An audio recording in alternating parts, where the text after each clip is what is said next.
وزیر اعظم شہباز شریف کی امیر قطر شیخ تمیم بن حمد ال ثانی سے ملاقات۔ تجارت، سرمایہ کاری، توانائی اور ثقافت کے شعبوں میں تعاون بڑھانے کے لیے نئے ممکنہ تعاون پر غور۔ دونوں فریقین کا مشترکہ اقتصادی اہداف اور علاقائی استحکام کی اہمیت پر زور۔ اسٹریٹجک تعلقات کو مزید مضبوط کرنے کے عزم کا اعادہ۔ وزیر اعظم نے امیر قطر کو پاکستان کے دورے کی دعوت بھی دی۔ وزیر اعظم شہباز شریف کی قطری ہم منصب شیخ محمد بن عبد الرحمن ال ثانی سے بھی ملاقات۔ دو طرفہ تعلقات، تجارت، سرمایہ کاری، توانائی اور ثقافتی تبادلے کے شعبوں میں تعاون بڑھانے پر تبادلہ خیال۔ شہباز شریف کی اقتصادی ترقی میں قطر کے کردار کی تعریف۔ خطے میں امن و استحکام کے فروغ کے لیے باہمی تعاون پر زور۔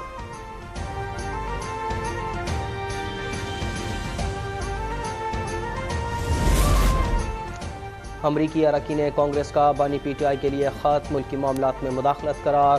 160 اراکین اسمبلی کا وزیر اعظم کو خط، بانی پی ٹی آئی پر سنگین الزامات عائد کر دیے۔ ارکان پارلیمان نے خط میں لکھا کہ بانی پی ٹی آئی نے ریاستی اداروں کے خلاف دھمکیوں کو متعارف کروایا۔ امریکہ اور برطانیہ میں مقیم عناصر بانی پی ٹی آئی کی منفی مہم میں کردار ادا کر رہے ہیں۔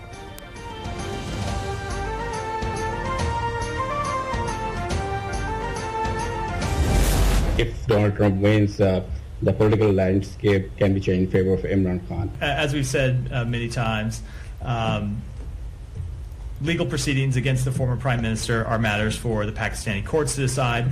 The allegations that the U.S. played any role in his removal from office are false. We've gone over that. Donald Trump کے الیکشن جیتنے پر بانی پی ٹی آئی کی رہائی کی بات میں کوئی صداقت نہیں۔ امریکی محکمہ خارجہ کی وضاحت۔ ترجمان میتھیو ملر نے کہا، سابق پاکستانی وزیر اعظم کے خلاف قانونی کارروائیاں پاکستانی عدالتوں کا معاملہ ہے۔ بانی پی ٹی آئی کو وزارت عظمیٰ سے ہٹانے میں امریکہ کا کوئی کردار نہیں تھا۔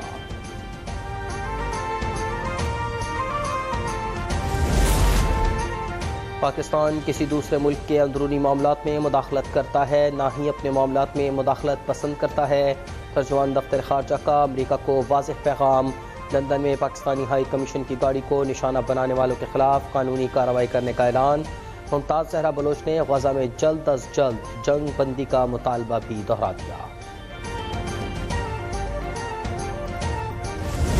پی ٹی آئی جو ہے اس کے لوگوں کو ابھی پتہ ہی نہیں ان کا لیڈر جو ہے کس کے ہاتھوں میں کھیل رہا ہے اور کس کے علاقار بنا ہوا ہے۔ عام پی ٹی آئی کے ایم این اے کو تو اتنا اندازہ بھی نہیں ہوگا کہ ان کا جو لیڈر ہے اس کے لیے سارا کام اسرائیلی کر رہے ہیں۔ یہودی لابی چاہتی ہے کہ ان کے پرندے کو آزادی مل سکے۔ سندھ کے سینئر وزیر شجیل ایران میمن کی تنقید، کہا کہ سوچی سمجھی سازش کے تحت اسرائیلی لابی پاکستان کو کمزور کر رہی ہے۔ لندن میں قاضی فائز عیسیٰ کے ساتھ رویے کی بھی مذمت۔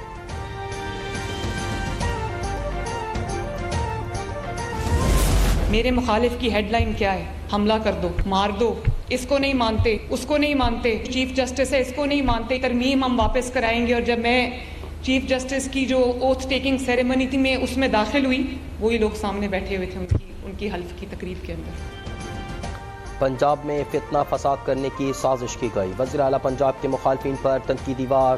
مریم نواز نے کہا کہ یہ کہتے ہیں کہ 26ویں ترمیم کو نہیں مانتے، ایک دن پہلے کہا کہ چیف جسٹس کو نہیں مانتے، اگلے دن تقریب حلف برداری میں سامنے والی قطار میں بیٹھے ہوئے تھے۔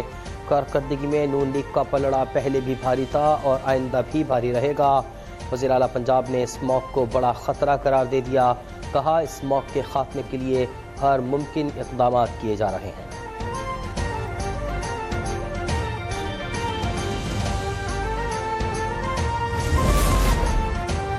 پنجاب کا دارالحکومت مسلسل اسموگ کی لپیٹ میں، پنجاب حکومت کی اسموگ پر قابو پانے کی کوششیں جاری۔ شملہ پہاڑی کے علاقے میں گرین لاک ڈاؤن کا آغاز۔ پنجاب کی سینئر وزیر مریم اورنگزیب کی عوام سے تعاون کی appeal. Air quality index 229 record ہونے کے بعد سختی سے عمل درآمد کیا جائے گا۔ اسموگ کی خلاف ورزی پر 2 باربیکیو ریسٹورانٹ سیل کیے گئے۔ وزیر اعلیٰ کی ہدایت کے مطابق ترقیاتی منصوبوں میں ٹری پلانٹیشن کو یقینی بنایا جائے گا۔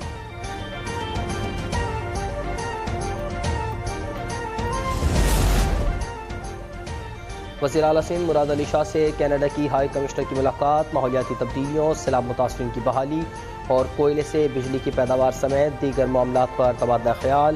وزیر اعلیٰ سندھ نے کہا کہ کوئلے سے بجلی کی پیداوار کے لیے ماحولیاتی آلودگی عالمی معیار کے حساب سے کنٹرول کر رہے ہیں۔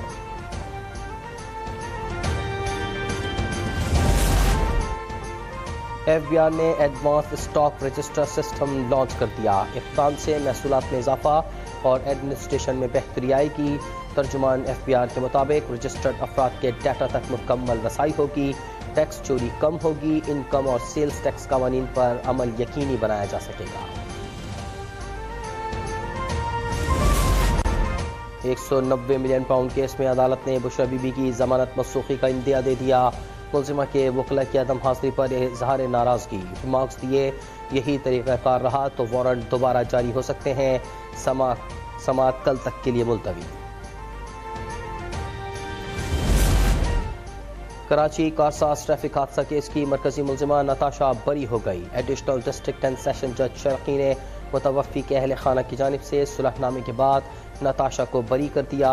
کارساز روڈ پر بے قابو گاڑی نے موٹر سائیکل سوار اور راہگیروں کو کچل دیا تھا۔ موٹر سائیکل سوار باپ بیٹی جاں بحق اور 5 افراد زخمی ہوئے تھے۔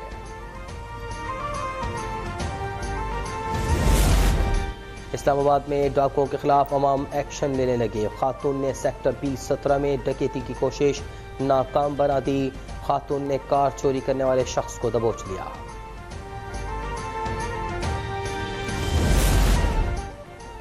اور خیبر پختونخوا میں ڈینگی کے وار برقرار، صوبے بھر میں ڈینگی سے متاثرہ افراد کی تعداد 3000 سے بڑھ گئی۔ گزشتہ 24 گھنٹے کے دوران ڈینگی کے 77 مریض رپورٹ ہوئے۔ پنجاب میں 24 گھنٹوں کے دوران ڈینگی کے 150 مریض سامنے آئے۔ راولپنڈی سے 131 اور لاہور سے 6 مریض سامنے آئے۔